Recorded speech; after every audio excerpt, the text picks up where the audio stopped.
above the title of this section is Social Life. Mine's called Unsocial Life. Now, that's slightly inaccurate for two reasons. Whitehead doesn't use the term unsocial, but he does talk of the non-social, and I'll come back to the difference between those. But before I'll do that, I just want to say a little bit about what I think Whitehead means by social. Whitehead has an open and generous account of sociality. This doesn't exclude what we normally think of as social, but even though he doesn't make a point of it, it's quite clear that throughout his texts he reserves the terms sociology and sociological for those terms which we normally think of as being humans, but he rarely discusses them, whereas the terms society and social are much more technical and widespread and peppered throughout process and reality, for example. I'll try and do some quick summaries. Societies, for Whitehead, make up those entities which we encounter in the world. Trees are societies, so are electrons. But in an intriguing example, he says, he gives the example of the knowledge of the Greek language in an individual human is a society. So societies are entities which manage to cohere and endure. Now, closely related to that is the concept of social, which for Whitehead refers to the manner in which societies carry on, endure. It indicates the sharing of some element. Now, to be technical, and it's a Whitehead conference, I can be technical. Technically, it's a prehension of an eternal object which is shared. Okay. So it's the manner of holding together which constitutes the social for Whitehead. Importantly, this sociality is not based on humans, although humans can be involved in this. So it's a bit like what Stephen was talking about in terms of feelings. You know, things can have feelings, and we can derive that from the fact that we have feelings. It's not human exceptionalism, and also to do with thinking. So Whitehead, a couple of quotes, he says, an enduring object or enduring creature is a society. That's page 34 of Process and Reality. An ordinary physical object which has temporal endurance is a society. That's page 35.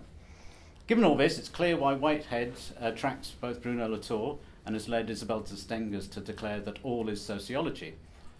All the things that we encounter and study are societies.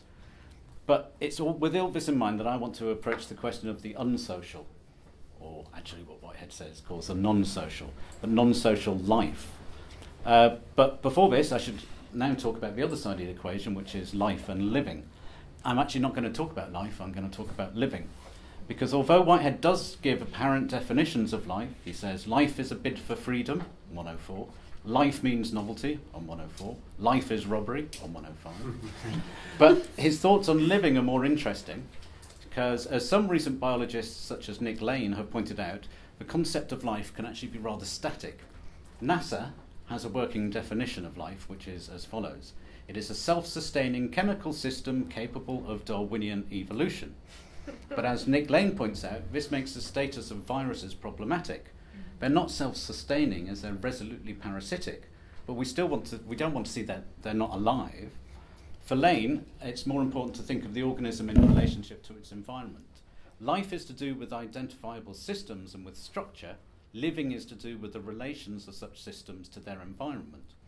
Once the environment has given its due role and is envisaged as including rocks and gases, it turns out the boundary between the living and non-living is arbitrary. Nick Lane says some fascinating things such as bacteria excrete or iron.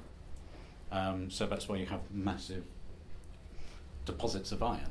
And he says that the biochemical arises from the geochemical. And you can't quite tell the point at which a membrane is sort of just made of chemicals or the point at which there's life. He says these are the wrong way of asking the questions. Now, there's lots about Nick Lane's book, which I don't like, but I think we can draw some things from it. But I've not said why any of this interests me. Now, there are various reasons, but I want to try and talk about what, ultimately, if I can, what is life, or more clearly, what is living like within capitalism. Now, unlike most social theorists, obviously not the ones present here today, I don't see capitalism as some kind of social add-on, which is added on to already existing humans. It is part of what we are, physically and mentally. I want to approach this by outlining how Whitehead's thought implies that all bodies have a non-social element within them in order for them to be what they are. We can only be individuals through an incorporation of elements of our world. Capitalism, in that sense, or a capitalistic way of doing things, as I'll get on to, is part of what we are. But that was a general introduction, and I need to provide some details there. So Whitehead makes a distinction between life and living as follows, and this is where my PowerPoint would have been helpful. The nature of life is not to be sought in its identification with some society of occasions which are living in virtue of the defining characteristic of that society. Or, in my words, just because you think you've isolated a society which is living, or has life, a tree for example, this does not mean that we've identified the life, or what the life is of that tree. The tree may be alive or living, but this does not mean that we've discovered the life of the tree, if you see what I mean. Life, for Whitehead, refers to a very specific element within his philosophy. As I said before, it's something to do with a bid for freedom, life meaning novelty. This mention of novelty is crucial, for it brings in the conceptual element. Again, we must tread carefully. This is where Stephen's talk nicely set up mine.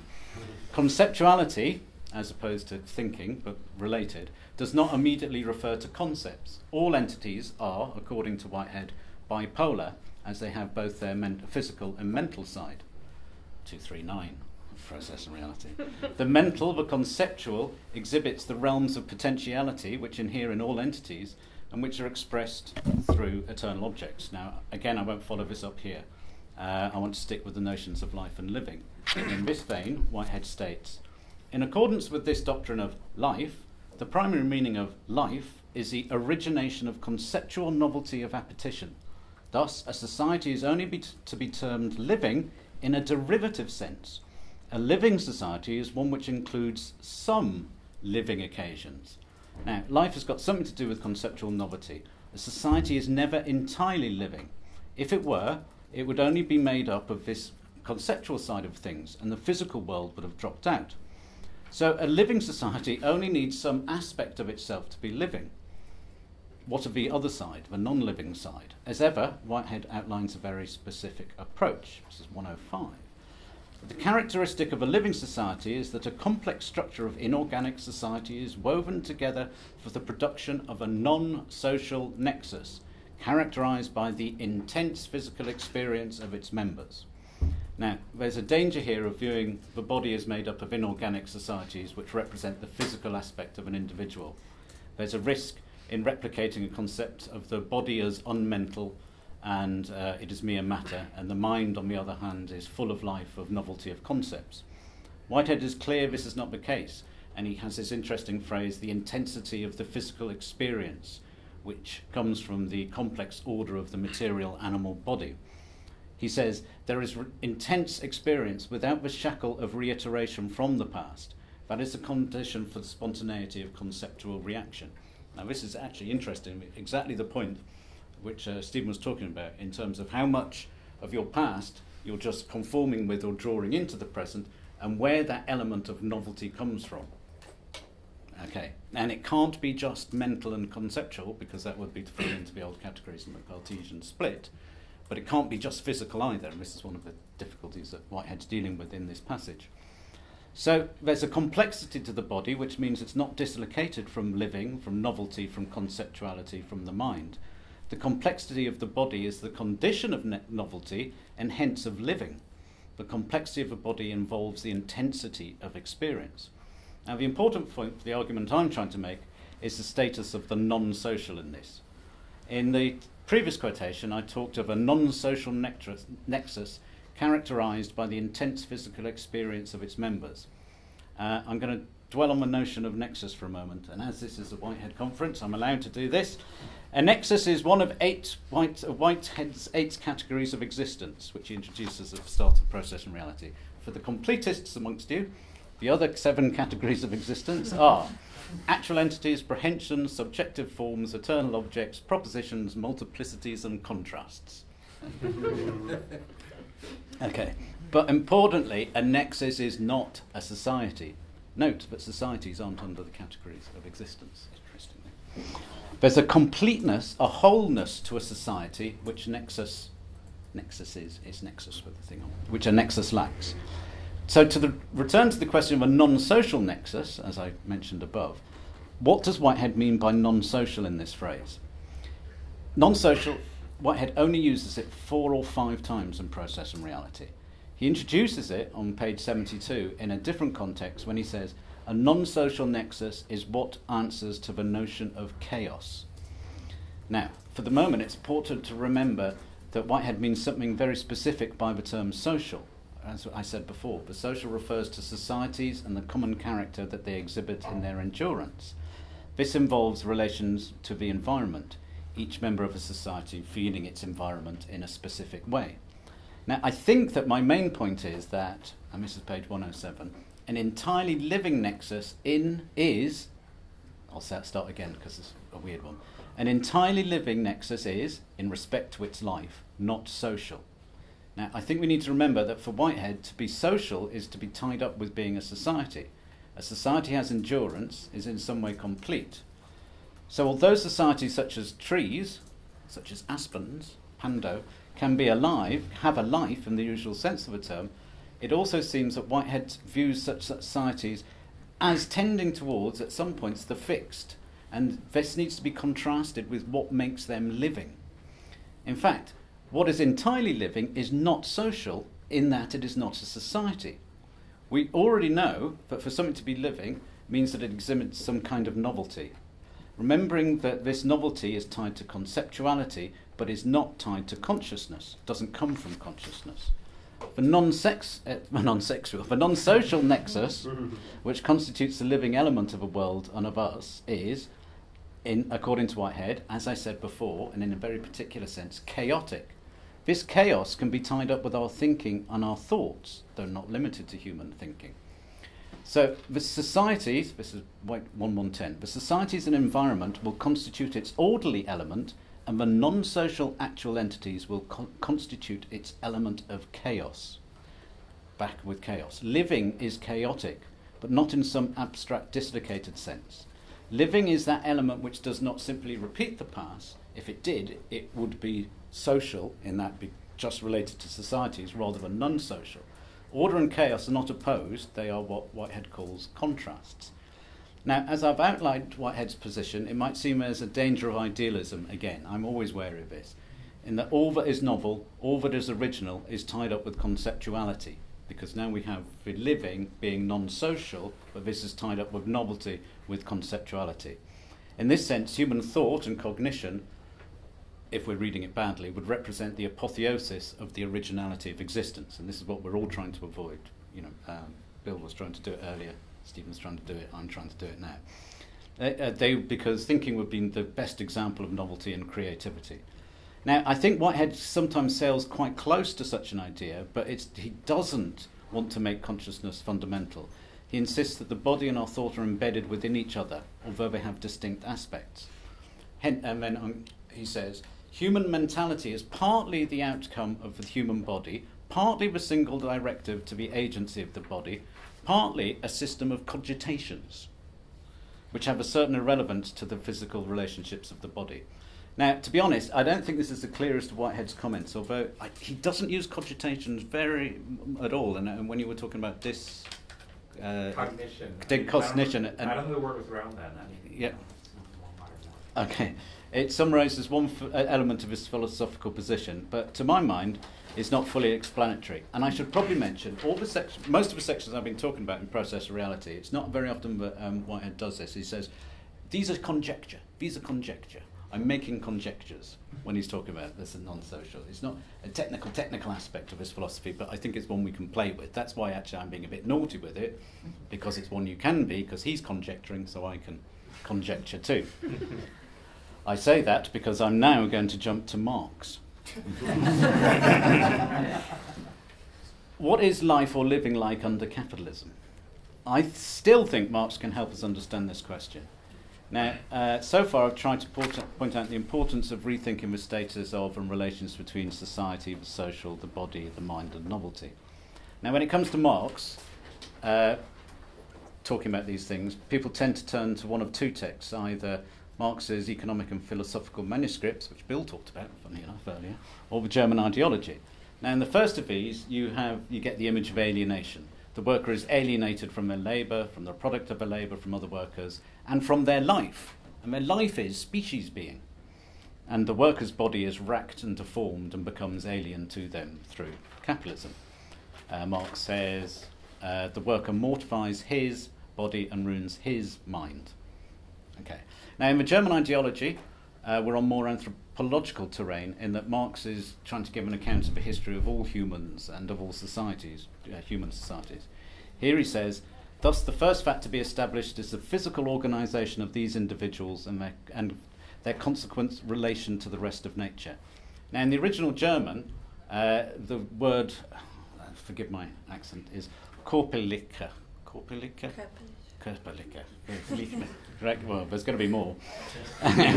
Which wouldn't have to be translated as physical, so we're not talking necessarily about the physical organisation, but the corporeal, or actually bodily organisation, I think would be a better translation. I'm going to come back to translations in a minute. Now, the problem with the usual interpretations of such texts, and I would even say some of the way that Bill was relying upon interpretations of his texts, is to somehow, basically we've got Althusser to thank or blame for the idea that Marx's early works are in some way lacking, come before an epistemological break and are mired in an anti-idealist critique and have not quite got beyond Hegel's notion of alienation. And I don't agree with this. It doesn't really matter at the moment, but the more serious problem comes with interpretations of the German ideology. Here we have a different problem. People tend to think that ideas and consciousness are either a reflection of or an outcome of something more fundamental. This is supposedly the economic base, whatever that's supposed to mean. I have no idea what people think it means. The majority of commentators have reduced the complexity of this relation. They've viewed ideas, thoughts, and consciousness as epiphenomenal, as determined. They are determined in a bad sense by the economic, by the system of production. They float above this realm, little more than pale reflections of what is really going on. This reflects back to what Stephen was saying about whether, Locke's ideas are, or ideas of a thing or represent, or a sense or a qualia are determined, or I shouldn't interrupt myself. Now, I'm not going to tackle this problem head on. I'm not going to say I've solved the problem, but I think we can approach it from a different way. Because in the German ideology, Marx also states, as individuals express their life, so they are. Now, I've always liked this quotation, but not sure I fully understood it. So today I want to compare it to a statement by Whitehead in Modes of Thought, when he says, as we think, we live. Now, I'm not sure I like this quotation so much, and I'm not sure I've understood it fully either. But I want to try and think these two together. So we have Marx saying, as individuals express their life, so they are, and Whitehead saying, as we think, we live. I'll come back to this after a bit on translation. Now, I know it can be really boring when academics such as myself argue and write texts about other texts which have been mistranslated, and I've discovered by doing the correct translation, just getting one word right. There we go, I've solved it. And in fact, I've just written a book called Rethinking the Social through Durkheim, Marx and Weber, where I do precisely that. So I've reread it all and retranslated it. So I'm going to do a little bit. I didn't retranslate it. I'm just going to do a little bit from that. But I don't want to say that I discovered the truth. But I think there's something interesting. I think we've overlooked something when reading Marx. And this is that when he talks of all things social, he uses two different words when the English translations have only used one. The two words that Marx uses are sozial and gesellschaftlich. Gesellschaftlich.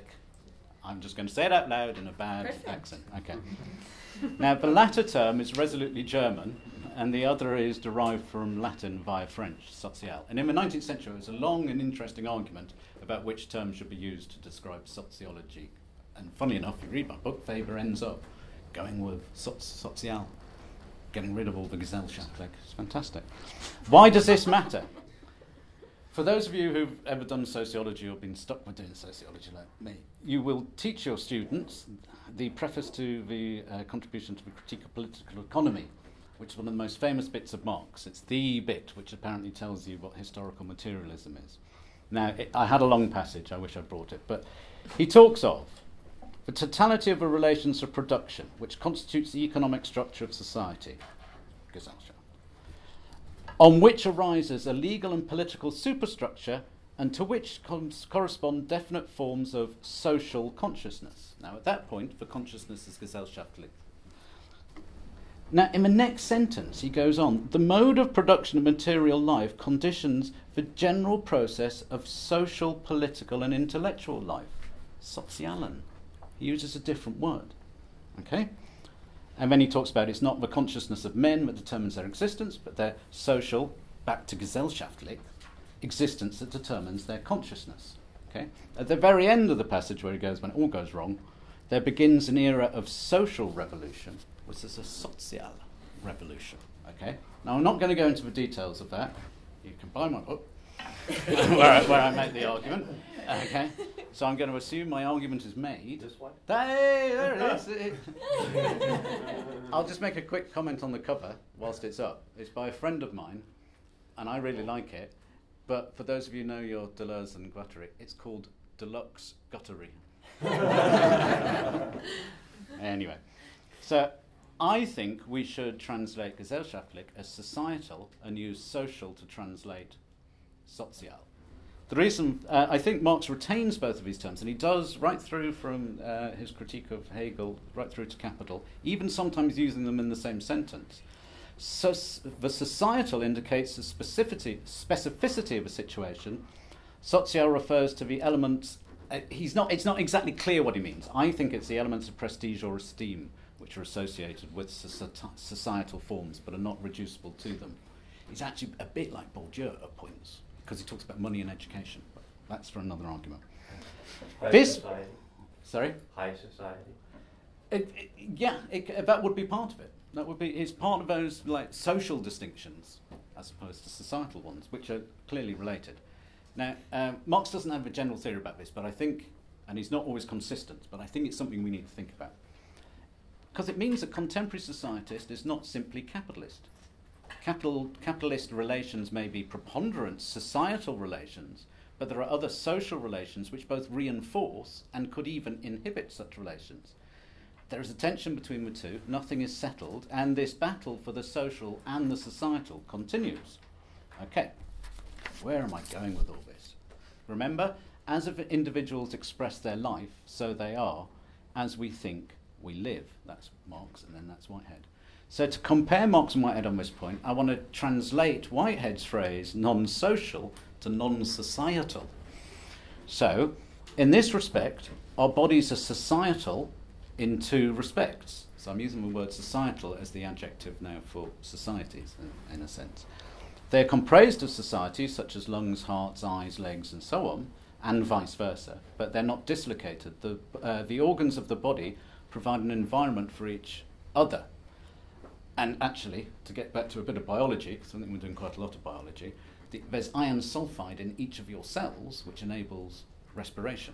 So, anyway, let's forget about that. That's part of the environment of each of your living cells. But the body considered as a whole is situated in relation to a wider environment, what we normally call the world. Now, I think that the reason that Whitehead's phrase, as we think we live, is not idealist, is because the way we think is not dissociated from our bodies. Our bodies are immersed in the world, in the societal, perhaps in capitalist ways of doing things. Our thinking arises within this, but is not determined by it, although it might have to conform to it in one sense. In this sense, it's non-social, as Whitehead would say, or non-societal, as I would say, to compare it to Marx. To follow this line of thought, we can reapproach his Marx thought on the body in his later work. Now, Marx, many people, like Althusser, tend to forget that Marx does not stop talking about the body. So when he's up in Capital, he's talking about the body, but he's not just talking about the human body. He's talking about the body of a commodity. And he says, a born leveller and cynic, it, the commodity, is always ready to exchange not only soul, but body with each and every other commodity. In the processes of exchange of contemporary capitalism, everything becomes potentially exchangeable with every other thing. Money is a special form of commodity which has a crucial role within this and enables all things to be considered equal, at least in one sense of this term. The equals sign, the mathematical one, was invented in 1557, much later than I thought, by a Welshman called Robert Record. Now, Isabel Stengers, in her Cosmopolitics Volume 1, has argued we should treat this mathematical sign with care. It was developed with a specific field, one where it made sense, but we shouldn't allow this abstraction to jump out of that field and be accepted immediately in all other realms. The seemingly innocent mathematical term can be seen as an act of violence as it tries to force an equality into reality. Thus, we might say that a holiday to Cuba is $2,000, a cup of coffee is $2, and studying for a year at UCLA is $24,000. And you might write them as equals. So holiday to Cuba equals 2,000, cup of coffee equals $2, studying for a year at UCLA equals $24,000. Now there's a lot, at least two things going on here, there's loads. But it's about, I'm trying to talk about forcing an equivalent. So a cup of coffee is $2, but now a holiday to Cuba is worth 1,000 coffees, and studying at UCLA is worth 12 holidays to Cuba or 12,000 coffees. This is what Marx means when he says that a commodity is eager to exchange both its body and its soul. It exchanges its use value, what you can use it for, and its exchange value. A cup of coffee can become a year or a holiday or a year's tuition. And this is not just imaginary. We're living in a world which is really constituted by such forced equivalences. But I want to argue this is not one of determination, as interpreters of the Germanology would have it. And this is where Whitehead helps us, I think. Now, I don't think that capitalism exists, because I don't think it's an object. I think it's, and this is where I'm very sympathetic with Stephen's approach to the world, it's actually a way of doing things. It's a widespread societal system which has an adverbial form. It is the way we do things which, exchanging things or viewing things as exchangeable is a way of thinking and doing as we think we live. And this is a way of doing things. It's not that capitalism is a thing, and this is how we can then think of it as a process, etc. I could say more on this, but I'm going to leave it for another discussion. It is not that we humans are able to simply escape the ways of capitalism, because our living is tied up with our thinking, because as we think we live. And it is this which expresses, but it might express the kind of novelty which lets us evade the structures of capitalist world. That's as hopeful as I'll get. Okay, I'm going to finish by jumping back and forward to another Marxist, my friend Raymond Williams, who in 1977 wrote a book called Marxism Literature.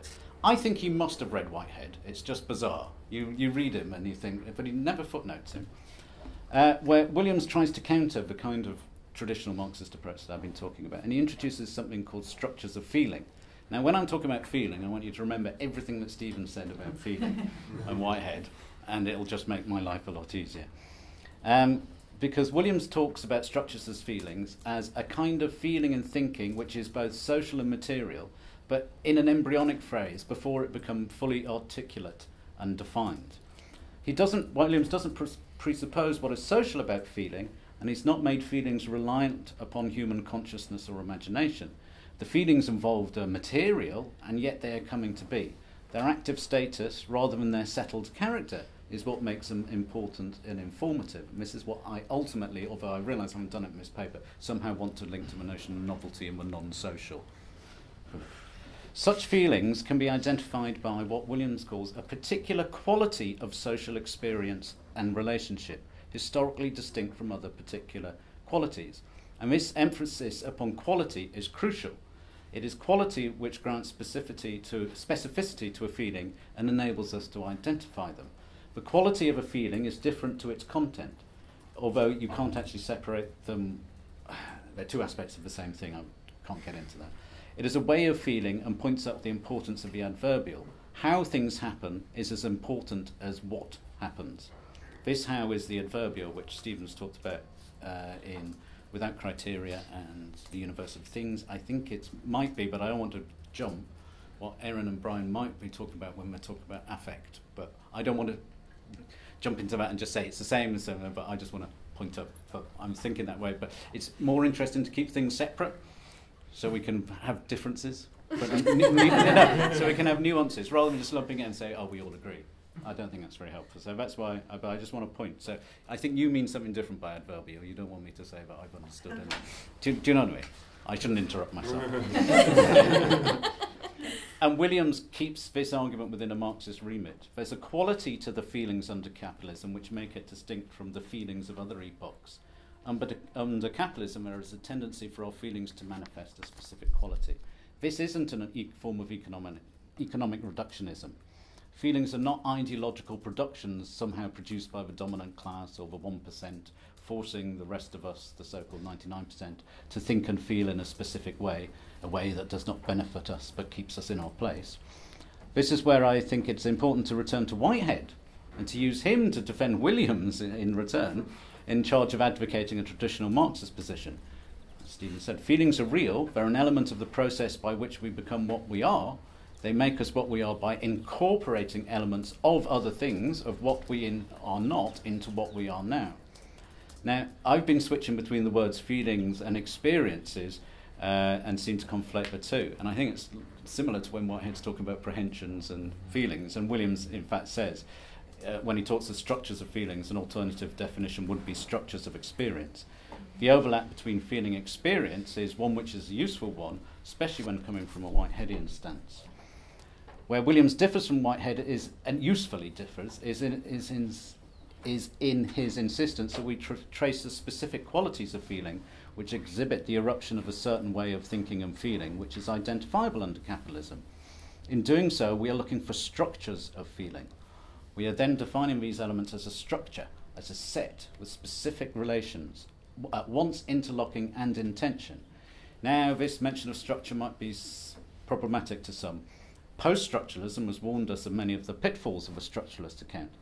The concept of structure is especially troublesome for those Marxists who want to move beyond the notion of a base structure and a superstructure. Now, Whitehead doesn't rely on any notion of structure to make his arguments, but I think he's something important to offer here. In his calm and understated way, and with the use of a nice double negative, he changes the problem. He says the components of experience are not a structureless collection indiscriminately brought together. Each component, by its very nature, stands in a certain potential scheme of relationships to the other components. It is the transformation of this potentiality into real unity which constitutes the actual concrete fact, which is the experience. I shouldn't have read out the first bit. The second bit. The first bit's the important bit. The components of experience are not a structuralist collection indiscriminately brought together. Each component stands in a certain potential scheme of relationships. So it's a formal structure, so you can allow the word structure to do some of the work for you, but we're avoiding some of the problems of post-structuralism. Components of feelings are not structureless. I love that phrase, not structureless, but nor are they structure full. To my mind, maybe not to your minds, sorry, because I haven't done this as clearly as I thought I had. This aspect of the argument relates to what I said earlier about the distinction between the societal and the social, and the role of a non-social nexus as emerging from the intensity of physical experience, or related to. Okay, I'm just going to end, I think. Look, I'm aware that this talk has strayed over lots of areas, and I'm sorry if I haven't been as clear as I hoped. That's because this is stuff I'm still thinking about, and part of these sessions, what is it, section, or is it a track? It's a track. I've been doing this for like 18 months, and I still don't know. Track which is section 10. Okay, all right. I hope we're going to discuss over the next day or two, so I'm sort of asking for help. What I'm interested in and what I need help with is the idea that we're both societal and non-social. That's why I called it Unsocial Life. It was a headline-grabbing title, I apologise. This is something that Whitehead makes explicit. Marx also seems to recognise it, and Williams seems to want to describe in processes of our contemporary capitalistic world. I think that capitalism, or capitalist ways of doing things, constitute an aspect of our environment, but also of our bodily life, when we consider them as societies. This infects the way we think, but does not determine it. Existence is a manner, a way of being. Now, sometimes Whitehead emphasises the conceptual aspect of this, as we think we live, but I do not think he would disagree with Marx that, as individuals express their life, so they are. Yet we're faced with the fact that the capitalist way of doing things wants to treat us and our bodies as only societies. In this way, they become understandable and exchangeable. This neglects the fact that we are non-social in a specific way. This relates to the chaotic element, which also relates to our thinking, but is not determined by is not located only in our thinking, because our thinking is not dislocated from our bodily existence. How to think through this is something that I want you to tell me about. That's it, really. Thank you.